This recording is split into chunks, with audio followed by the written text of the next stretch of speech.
Day 2 of the Cape Summer Festival of Racing, the World Sports Betting Cape Fillies Guineas, coming your way from Hollywoodbets Kenilworth on the Saturday, the 7th of December. Really looking forward to it all. There's a lot going on, all sorts of festivities, but we're here for racing, of course. The big Pick 6 carryover we're looking forward to, a target of 4 million rand. That gets underway in race number 4, but like I said, lots of festivities. Don't forget to like and subscribe to all our social media avenues. Lots going on. MJ Bielefeld did the rounds with some connections leading into this meeting on Perfectly Placed, so be further information. But as for the here and now, I'm joined with the best looking panel that you probably ever get in South African racing, Lucinda, Woodruff and Vicky. I'm going to start off with Lou. All the nerves going into the World Sports Betting Cape Fillies Guineas. An exciting day for you. Yeah, Ali, it's my first Grade 1 runner, so I'm super excited, and it's lovely to have it for Greg and Gina. So a big day for me. We've had a lot of work behind the scenes to get here, and I'm looking forward to see how my filly goes. Well, it might be December, but there's no rest for trainers, jockeys, presenters as well. Vicky, lot going on. Sip and Shop being the theme to this Saturday. The day 1 of the festival, the Cape Punters Cup, was a real hit. And now we get Grade 1 racing in Cape Town for the first time this season, so a lot of excitement around. Indeed. I think as the guests are going to be sipping and shopping and then also enjoying the thoroughbreds flashing down the track, so are we. It's good racing, Alistair. And I think also too, the build-up's great because an atmosphere really builds. And then I think we all do the guessing work going into it and sort of apply our knowledge, but it's the outcome that when you watch it sort of right on the edge of your seat. It's going to be a lot of fun to watch, interesting, exhilarating. So looking forward to it. There'll be a lot of clues from the World Sports Betting Greenpoint Stakes leading into the Met, of course, the last Saturday of January, and also through the Lomarog Kings Plate as well. But now it's also the moments of truth for those 3-year-old fillies based around Cape Town. So let's get into race number 1. It's the second juvenile race of the season here in Cape Town. It's the Western Cape Equine Trust Golf Day, 24 January 2025. That's the day before the Met. Maiden juvenile plate over 1,000 metres. The word was out on debut with Black Cheetah. Is there any word out for race number 1 this time around? All debutants, Lucinda, so obviously a blank canvas. Heard anything about these horses? Haven't heard much, Ali, but you've got to look at a filly like Claire de Lune. I know she had a big price tag on her, and obviously a filly coming in. They're usually a little bit more precocious at this time of the year. She's got the weight for age allowance of the 2.5 off her back. And yeah, Richard and Justin know how to get them ready at this time of the year. Well, it was Richard and Justin with Black Cheetah. Is it going to be Richard and Justin again? Vicky, any whispers that you've heard? No whispers, but I think if you look at if you assess the race based on the comments in the front of the computer form, a very positive comment for number 6, Claire de Lune, and that she's a speedy type, will go very close on debut. And that's it was probably the most positive comment, Claire de Lune being a full sister to Triple Fortune. I think that's a very good bloodline indeed. So, and as Lucinda said, the fillies are a little bit more precocious, so they sometimes get the upper hand. We've had years past where the juvenile fillies often get the better of the colts. So hopefully, the other 2 with positive comments are number 3, Good For You, the Legislate filly from the Glen Cotson yard, should be competitive. And then also number 4, Orbit from the Greg Enyon yard, the One World colt. They generally have very good actions, and we've seen previously that the One World progeny do very well in the juvenile ranks. So I think Orbit possibly also a contender. However, number 6, Claire de Lune, I think there's enough already to go on pedigree comments. I think that's a fair enough. And Justin would have prepped her well. He's prepared his horses very well this season. And also for new owners, Rolf and Gloria Tilo, who of course are based in Switzerland. So nice to see some new colours on the South African racetrack, the red with a white star. We'll watch with interest. Let's now go on to race number 2 on the cards. The Freeman Stallions maiden plate. They go 1,200 metres. It's the start of the bipod off at 12:30. Of course, it's standalone until about 3 o'clock. So a lot of opportunity for punters to get stuck into this Hollywoodbets Kenilworth card. And it's a very hot maiden indeed. Quite a few horses that look like they're ready to win. Now, Lucinda's got a horse called number 7, My Archangel. Gavin Larina is in town to take the ride. He's the log leading jockey of South Africa at the moment. Big improvement from run 1 to run 2, Lou. Any more progress expected from the son of Socrat? Ali, I must say I was mildly disappointed with his first 2 runs. He showed me quite a lot at home, and he's had put up some wonderful gallops at Hollywoodbets Kenilworth. We have gelded him, and I do think that may be the answer here. I've also given him a bit of time. He's quite a late fall. He's definitely one to include for all the punters, but I do think number 2, the Gurkha, had an exceptional debut. Looks quite hard to beat on that, our biggest threat. And then I had in Honour the Kings. My only problem with Honour the Kings, I think Justin's backing him up quite quickly here, going from a 14 to a 12. So yeah, those were my selections, 2, 7 and 11. Justin must be waiting with a pair of scissors under number 11, Honour of Kings, the half-brother to Princess Colour. But to be fair, Gurkha turned a lot of heads on debut, didn't he, Vicky? He did indeed. I think Very much so. I think also the turn of foot is noteworthy. You need that, especially down the testing Hollywoodbets Kenilworth straight. And I need to add on number 11, Honour of Kings. His mother, Princess Royal, was a sprinter, and he's built like an absolute sprinter. So he's, Just Noise says he's on borrowed time. So I think putting the blinkers on, and as Lucinda said, a quick follow-up is just trying to get the win under his belt. But I think that's a fair play in race 1, but Gurkha will most certainly have natural improvement. Dean generally runs his horses that way to bring them on with every one of their runs. Related to Maharani, who of course was a high-quality horse up on the Harveld. So my suggestion in race number 2 with box swingers 2, 8 and 11, so singing from the same hymn sheet. I think Umfula could be a nice horse to watch. Came from the same vicinity as Gurkha. Gurkha ran the finish out of Umfula last time, but I think that he's also got a little bit of improvement to come. Shouldn't be all that far away. Let's now go on to race number 3. It's Drakensteen stud class 4 for fillies and mares, and they go over 1,200 metres. This looks to be one of the trickier races on the card. Vicky, I'll kick off with you. Quite a few horses bringing some winning form into the picture. Likes of Captain's Destiny, who's seeking a hat-trick. We got All Is Green, who won her last start, Oktoberfest as well. And then some tried and tested horses in this race as well. Likes of Ticket to Vegas, who's obviously a year older, but holding form of late. Trappy start to the start of the PA. Any direction that you can go in? It is a little bit. You know who's an interesting horse? You started with her was Captain's Destiny, number 11. It's 2 1s on the trot for her, and when the yards, she's had a setback early on in her career. She had a setback, and I don't think they really know how good she was. I thought her last win was very impressive. It almost confirmed that she isn't just sort of a general horse in the handicaps that'll keep sort of winning and then running places. It seems like she's showing a little bit of progress. So yes, she's 4, but I think she's a little bit behind due to that setback. An interesting runner is number 9, Oktoberfest. She too could be anything, beat Pink Pigeon and quite comfortably. And then the Glen Cotson runner, number 8, Priscilla Maisie. I thought it was impressive last time when beating Call Me Jane. I thought she'd be a little bit in need of that. She hadn't run since July, and one with a little bit of authority. She's a little bit of an unassuming filly in the flesh. But it doesn't stop there, unfortunately, Alistair. It does keep going. So like you said, a little bit more open than what possibly would like this early on in the card. Lou, just on the subject of Priscilla Maisie, she's got form to 2 horses who run in the World Sports Bet in Cape, Fillies Guineas and Splash the Mainbrace and Scarlet McCall. But where would you look in a race like this? Would you look at those progressive type of horses? Or would you look at a horse that's more established, that might be a step ahead of the horse that's progressing and not the finished article? I'm actually quite big on number 7, Festival Chic. I think she's the class horse of the race. That win, she beat Scarlet McCall, who runs in the Fillies Guineas later on the day. And I mean, surely a run like that should warrant a win in a race like this. Obviously, very disappointing in the Western Cape Fillies Championships, 10 lengths off Mont Petit, but she's a filly that's shown a lot of class, and yeah, I was quite strong on her in this race. Let's now move on to race number 4. It's the start of the pick 6. We're all looking forward to this. The Amy Miller Memorial Class 4. They go 1,400 metres off at 13.40. As mentioned, that target is 4 million rand. Let's push to get there. Obviously, the numbers of late have been good. We enter the festive season. Quite a few people kicking back, have a little bit of extra money to spend. So hopefully we can catch this pick 6. I've tipped one, but I'll reveal those numbers once Vicky and Lou have gone through this race, because it is a big field. But maybe we can narrow this down. Lou, you've got number 4, Give That Man a Buzz. He's always given the impression that it's been one step forward, one step back with the Son of Horizon. Where's he at? Yeah, I gave him a little bit of a shake-up on the grass last week, and he did it very well. He took absolutely no interest in his last race. Race before that was a fair run, and he won the race before that. So he's bumped a very strong race though, Ali, so he's going to have to give his best to run a place here.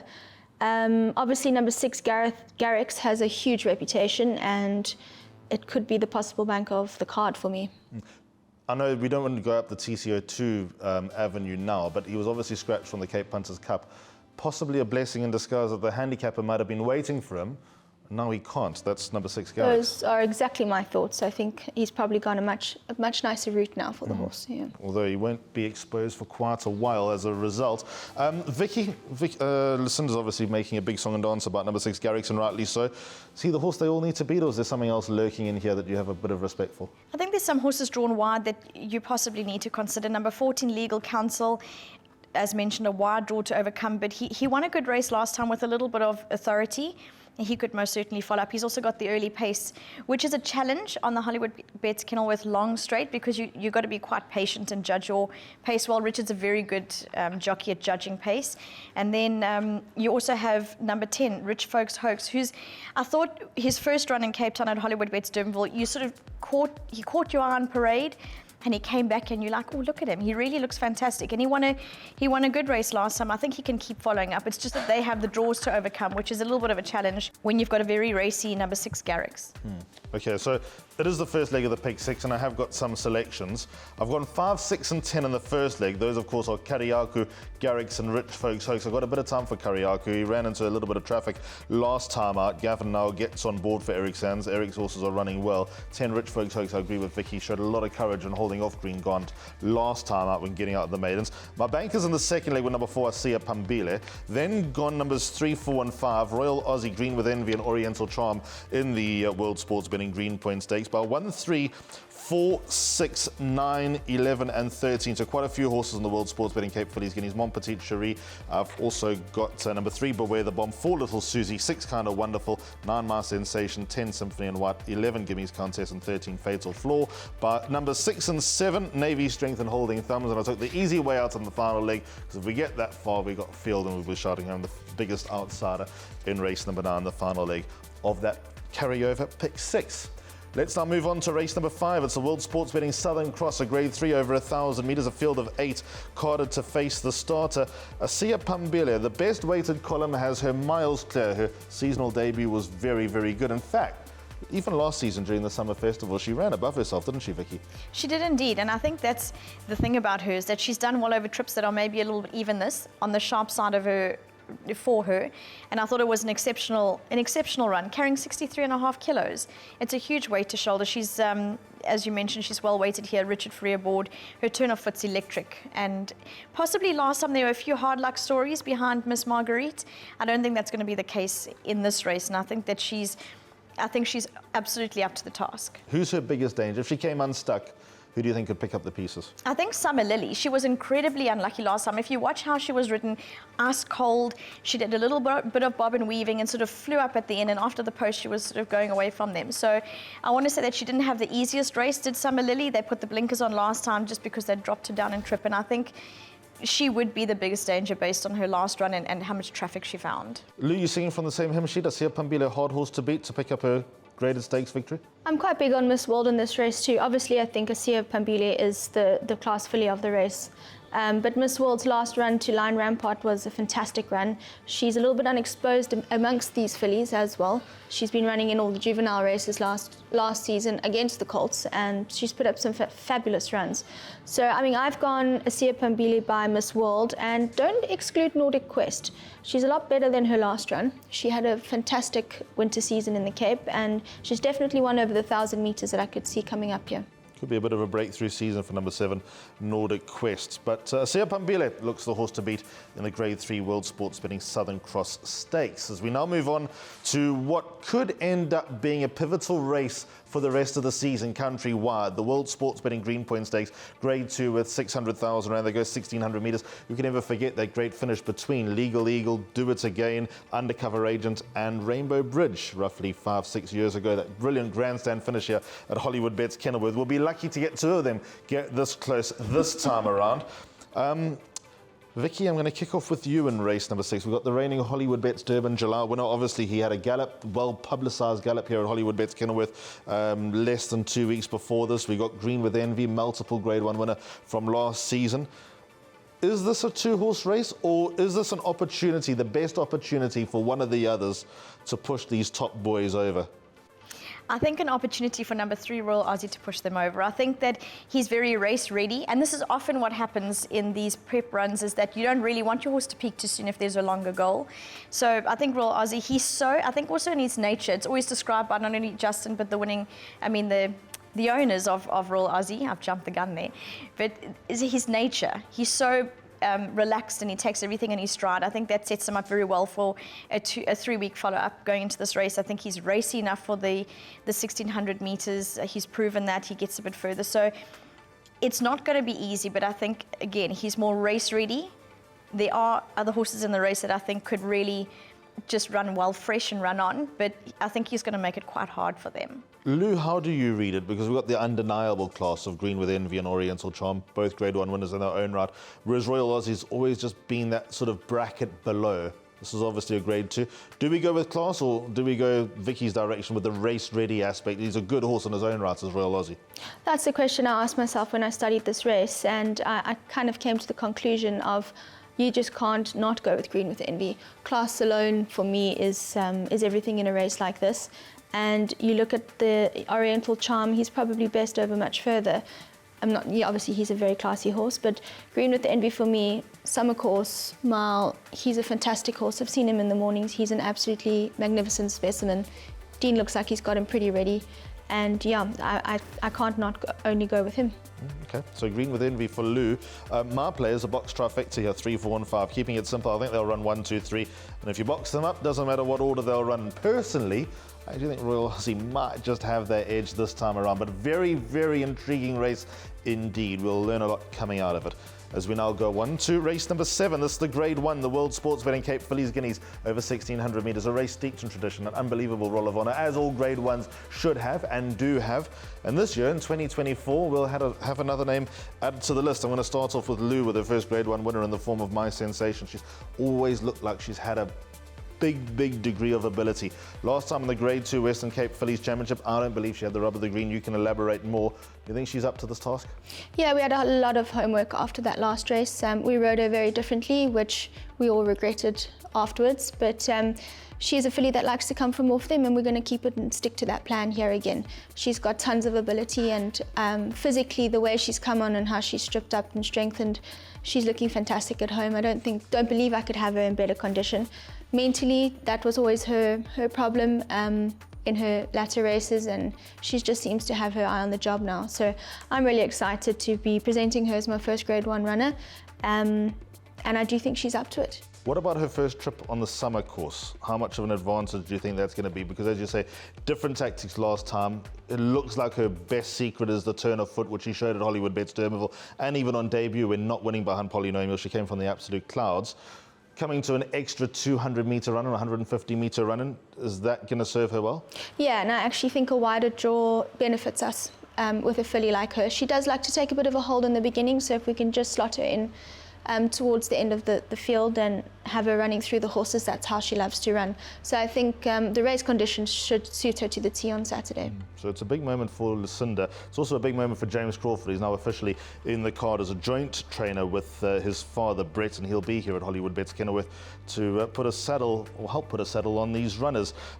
Vicky, how do you read it? Because as far as the Cape Fillies Guineas goes, generally we come into the race, there's normally a horse that you can pinpoint, put an absolute tick on the box and move on. This year it might be a little bit different because we've got the Classic Guineas Countess, we've got the Joe Big form of Fatal Flaw, which is standing up well, but how's Fatal Flaw going to go at sea level, and how is Guineas Countess going to go over a mile? These are questions that we need to answer. Thank you, Alistair. I've almost gone through with 2 columns here, and I think what I've done is, so you take number 1, Mon Petite Cherie, number 9, My Sensation, and number 11, Guineas Countess. So they're in my 1 column. Mon Petite Cherie, a very impressive win last time. It was quite an artful ride from Richard. He was 1 off at the back. He switched in up the straight, really stalked them along the rail, and produced a late. She's an enormous filly. She's had a gallop since, and you can imagine why, just because she's she's just so big. 1,400 metres surely wasn't asked for her. I think she'll be much better over the summer course and also over the 1,600 metres. You've got number 9, My Sensation, as Lucinda's touched on her. You know, the approach is very good, and just taking into account that Lucinda's very happy with her prep, I think adds a lot of confidence, and she's a filly that's on the up. So I think that she obviously has to be included. A little bit of a wide draw, but I think with the tactics, it will really help. Number 11, Guineas Countess, she was flying last time.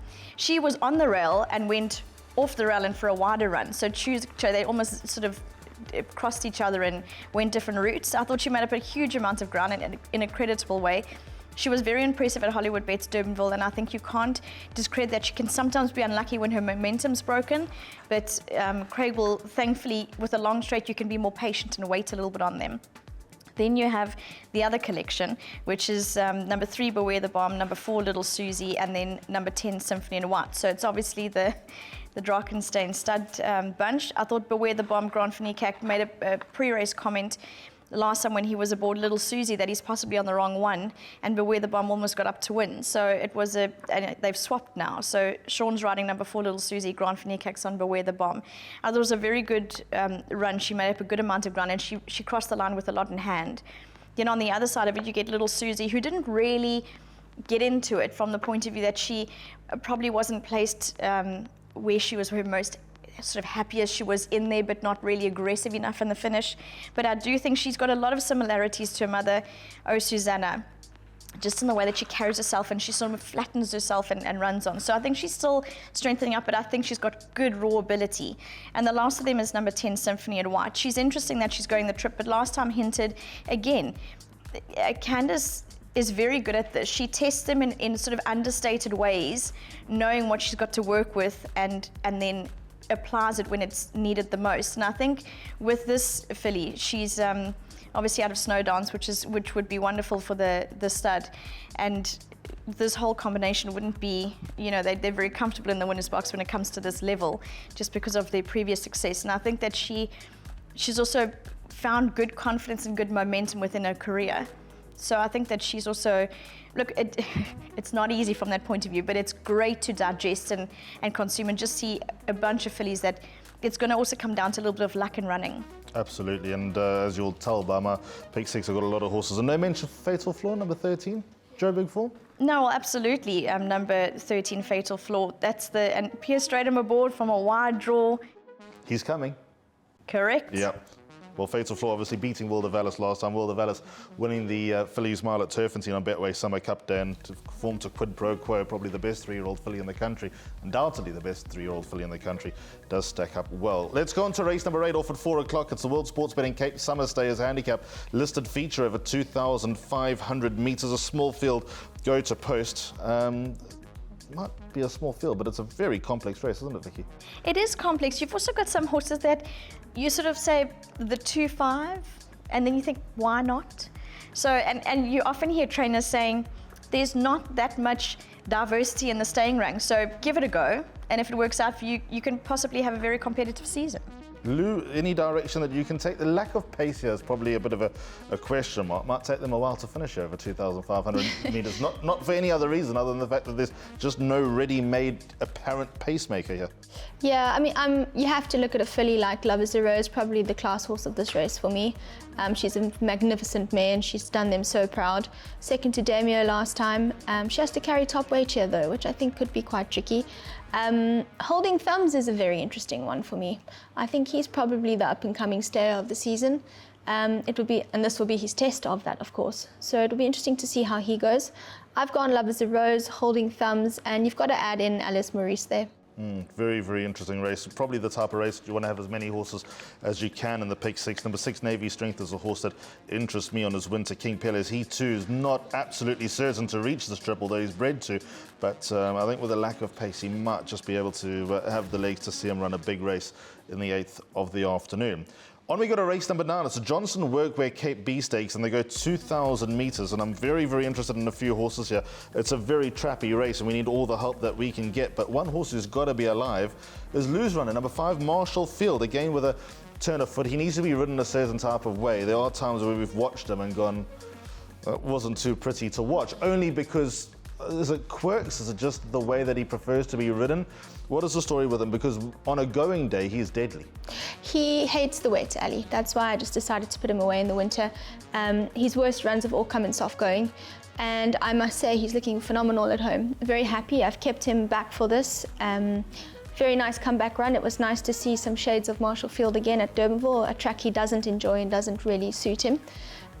Nice to see there is going to be a bit of pace in this race, which should suit him down to the T. He's dropped a little bit in the ratings now and he carries 54, so all we need is half a decent pace, and I'm sure we'll see that lovely finish he has on the summer course. Are you happy with the shape that the yard's in at the moment? Obviously a couple of nice places here on Wednesday with horses that are nowhere near of the same ability of Marshall Field. Yeah, we've had a very quiet 6 weeks, Ali. We've had a lot of building and horrible things going around us in our environment. The horses were not in the greatest of form in November, but I have seen the yard turning in a great way, and these horses I'm presenting on Saturday, I'm very happy with all of them. I think we've all seen that turn out of Lou's yard, so Watch out, here comes the Woodruff Express.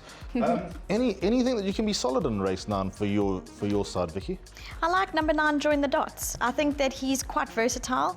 I think that he's also on the up. He's carrying 54 kilos and a horse that he sort of started off as an 86. He dropped a little bit in 81, but he's been quite consistent. He's kind of 2 wins beating Groove Jet and came out 3rd behind Song to the Moon, which I thought was a very competitive race. Yes, he had it his own way. He was drawn 1. It makes it a whole bunch easier. So I think that he's a big runner. Magic Verse is fascinating. Last time I almost questioned why now, going a little bit of a trip, but I think it's a good test. And as I mentioned in the previous race, people are trying to sort of test how far they can go. I thought last time he performed incredibly well. So if he enjoys a little bit extra again, I think they're in with a good wicket. I'm glad Lucinda's obviously touched on Marshall Field, and he's in good place because that turn of foot of his is unbelievable. And the other one he's such a big burly horse and fascinating is number 1, Lightning Glow. Last time out reported respiratory noise, but he still ran a great 3rd. So big, strong, fitter, 3rd on after a race. So drawn 1, a lot in his favour. But like you say, it is a little bit sort of more wide open.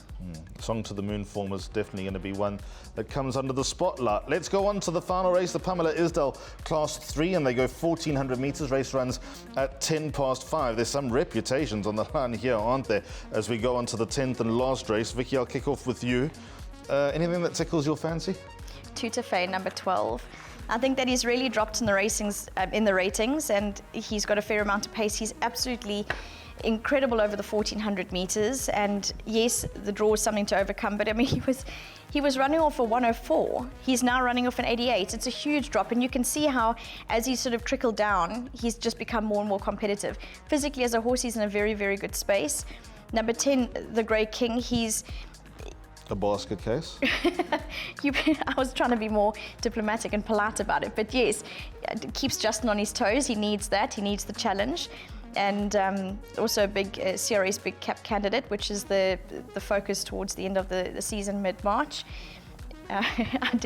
Alistair, there's a horse here called Mapaka, number 8. Don't remind me. It was one of Alistair's 3 to follow, if you all want to know the context of that. And then Power and the Glory, number 3. Last time out, I think we were waiting to see how he was going to perform and see where Justin went with him.